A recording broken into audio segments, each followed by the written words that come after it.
Welcome to our special educare.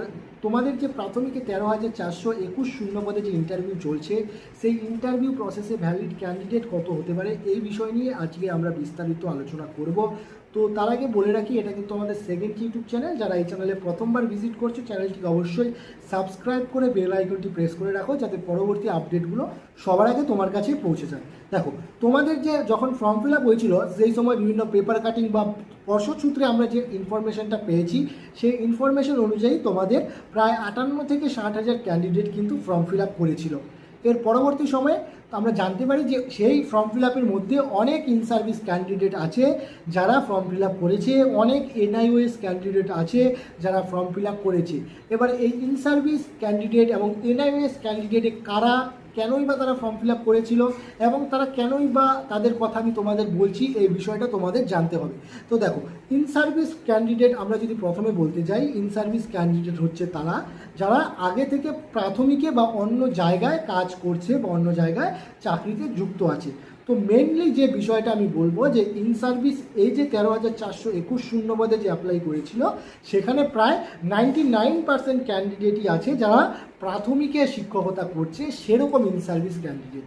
এবার প্রাথমিকে already চাকরি করছে, তারপরে আবার কেনই বা তারা প্রাথমিকের চাকরির জন্যই অ্যাপ্লাই করবে? তারা তো অনেক বেশি স্যালারি পাচ্ছে, তাহলে আবার নতুন করে যদি জয়েনিং করে তাহলে তো তাদের স্যালারিও অনেক কমে যাবে। তাহলে কেনই বা তারা ফিল আপ করেছিল? এখানেই হচ্ছে আসল গল্প। তোমরা জানো যে এসএলএসটিতে চাকরি বাতিল হয়েছে, ঠিক সেরকমই প্রাথমিকেও একটা কেস চলছিল 32,000 চাকরি বাতিল মামলা নিয়ে।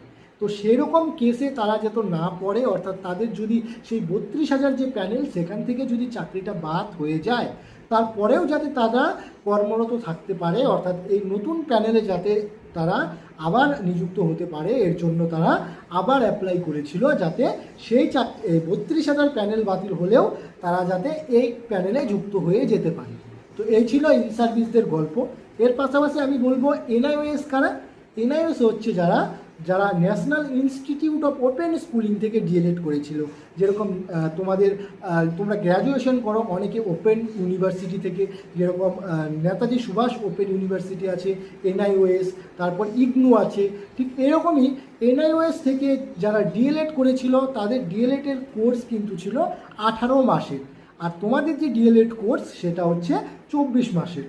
তো এই বিষয়টাকে কাজে লাগিয়েই কিন্তু এনআইওএস যারা ডিএলএড করেছে এনআইওএস থেকে, তাদের কিন্তু বাদ দিয়ে দেওয়া হয়েছে। তো এবার প্রশ্ন হচ্ছে যে এই এনআইওএস ক্যান্ডিডেট কত ছিল যারা বাদ গিয়েছে, ইন সার্ভিস ক্যান্ডিডেট কত ছিল যারা বাদ যাবে বা গিয়েছে। তো এবার আমি যে পর্ষদ সূত্রে ইনফরমেশনটা পেয়েছি বা বিভিন্ন পেপার কাটিংয়ের মাধ্যমে যে ইনফরমেশনটা বিভিন্ন সোশ্যাল মিডিয়ায় ছড়িয়েছে, এই সমস্ত কিছু অ্যানালিসিস করে আমি যেটা অ্যানালিসিস করতে পেরেছি, প্রায় তোমাদের 18 থেকে 20,000 ক্যান্ডিডেট আছে যারা ইন সার্ভিস, কত 18 থেকে 20,000, এবং এনআইওএস থেকে ডিএলএড করেছে প্রায় তোমাদের 6 থেকে 7,000 ক্যান্ডিডেট। কত? 6 থেকে 7,000 ক্যান্ডিডেট এনআইওএস থেকে ডিএলএড করেছে। এবার ইন সার্ভিস যদি আমি 20,000 ধরি এবং এনআইওএস থেকে ডিএলএড করেছে আমি যদি 7,000 ধরি, তাহলে টোটাল হচ্ছে 27,000। এর পরেও কিন্তু আরও অনেক ক্যান্ডিডেট আছে যারা ইন্টারভিউ দেবে না বা ইন্টারভিউয়ে পার্টিসিপেট করবে না। কারা তারা? তোমরা জানো 2022 সালে ডেট হয়েছে এবং 2017 সালে ডেট হয়েছে, 2023 সালে ডেট হয়েছে। তো তারপরে 2025 সালের ইন্টারভিউ নোটিফিকেশান বেরিয়েছে। কয়েকটা বৎসর কেটে গেছে। তো এই অনেক বৎসর কেটে যাওয়ার দরুন অনেকের বয়সই কিন্তু পেরিয়ে গেছে। যাদের বয়স পেরিয়ে গেছে তারা কিন্তু আর পার্টিসিপেট করতে পারবে না। এর পাশাপাশি অনেক ক্যান্ডিডেট আছে যারা তোমাদের ডাব্লিউবিসিএসে জব পেয়েছে, যারা এনটিপিসিতে জব পেয়েছে, যারা এসএসসি সিজিএলে জব পেয়েছে, সিএইচএসএলে জব পেয়েছে, যারা তোমাদের এসএলএসটিতে অনেক ক্যান্ডিডেট আছে যাদের ডাবল ডিগ্রি ছিল, অর্থাৎ ডুয়েল ডিগ্রি ছিল, ডিএলএড প্লাস বিএড। এরকম অনেক ক্যান্ডিডেট আছে যারা বাদ চলে যাবে। কেন? কারণ তারা সেই সময় বিএডে নাম্বার বেশি থাকার দরুন তারা বিএড দিয়ে টেট পাস করেছিল। তো এরকম ক্যান্ডিডেট বাদ যাবে, এবং এরকম ক্যান্ডিডেট যারা বাদ যাবে তারাও কিন্তু অলরেডি অনেক ক্যান্ডিডেট আছে যারা এসএলএসটিতে চাকরিটা পেয়ে গেছে বা পাবে।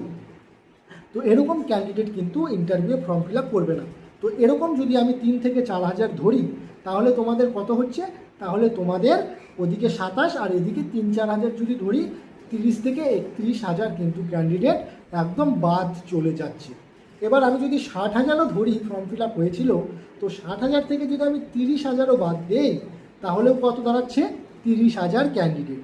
এবার এই 29 থেকে 30,000 ক্যান্ডিডেট যারা ফর্ম ফিল আপ করেছে বা যারা অ্যাকচুয়াল তোমাদের কম্পিটিশন, এই 29 থেকে 30,000 ক্যান্ডিডেটের মধ্যেই কিন্তু তোমাদের ফাইনাল কাট আপ আসতে চলেছে এবং তোমাদের ফাইনাল কম্পিটিশন হতে চলেছে। তোমাদের ভ্যাকেন্সি কত? 13,421। তো সেই হিসেবটা যদি আমি ধরতে যাই, কত হচ্ছে? 1:2.2 থেকে 2.3 এরকম একটা রেশিও বেরোচ্ছে, যে রেশিওয়ে তোমাদের ইন্টারভিউ বা ফাইনাল কম্পিটিশন হতে চলেছে। তো এই যে ভিডিওটা, এই যে ইনফরমেশনটা আমি তোমাদের দিলাম, যদি ইনফরমেশনটা ভালো লেগে থাকে চ্যানেলটিকে সাবস্ক্রাইব করো, যাতে পরবর্তী এরকম আরও ভালো ভালো ইনফরমেশন, গুরুত্বপূর্ণ ইনফরমেশন তোমার কাছে পৌঁছে যায় এরকম, এবং বেশি বেশি করে ভিডিওটিকে শেয়ার করো, যাতে বন্ধু বান্ধব যারা টেট কোয়ালিফাই করেছে প্রত্যেকের কাছে এই ভিডিওটি ছড়িয়ে পড়ে। তো ধন্যবাদ, দেখা হবে পরের আপডেট নিয়ে। ভিডিওটি দেখার জন্য অসংখ্য অসংখ্য ধন্যবাদ। এবং তোমার যদি ব্যক্তিগত কোনো কমেন্টস থাকে, মতামত থাকে, ভিডিওর ডেসক্রিপশন বক্সে দেখো একটি হোয়াটসঅ্যাপ নাম্বার আছে, সেই নাম্বারে মেসেজ করতে পারো, বা ভিডিওর কমেন্ট সেকশনে তুমি কমেন্ট করে তোমার মতামত তুমি জানাতে পারো।